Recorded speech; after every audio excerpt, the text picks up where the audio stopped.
Sašo Vrabič je pripadnik najmlajše generacije slovenskih vizualnih umetnikov. Ni ljubitelj intervjujev, zase pravi, da bi rad pripovedoval zgodbe.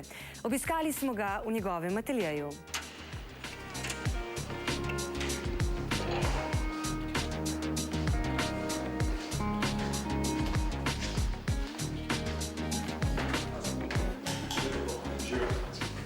Kje po tvojem slikarstvu sploh še ima prostor? Vse posod, pravzaprav ga najbolj uporabljajo oglaševalske agencije, ko se pojavi pravzaprav že neka risba, ki je narejena pravzaprav s temi tablicami. Pravzaprav se zdaj dela slikarstvo na računalniku, ampak vseeno, če govorimo o klasičnem slikarstvu, so to vseeno pač elementi, ki se recimo zdaj pojavljajo v nekem urbanem prostoru. Kar se tiče pa čist klasičnega slikarstva, pa mislim, da nas nikakor ne sme biti strah tega, da bi to izginilo. Uporaba recimo čopiča je pravzaprav v primerjavi z tisto sodobno tehnologijo popestritev.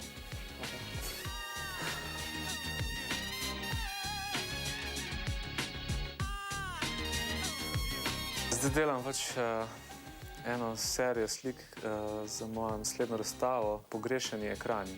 Zdaj delam tisto sončno sobo, kjer bo kar polno optimizma, pa teh prizorov, privatnih prizorov mojih kolegov, ki so mi posredovali recimo fotografije. Tako da gre za eno dimenzijo, ki bo pravzaprav prelomljena v drugi sobi, kjer ne bo vse tako lepo, kot je vaša oddaja, ki govori o lepem.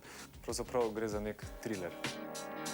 Lahko bi rekli, da sem recimo slikar, ki se navezuje na neke koncepte. Povezovanje teh medijev me pravzaprav skozi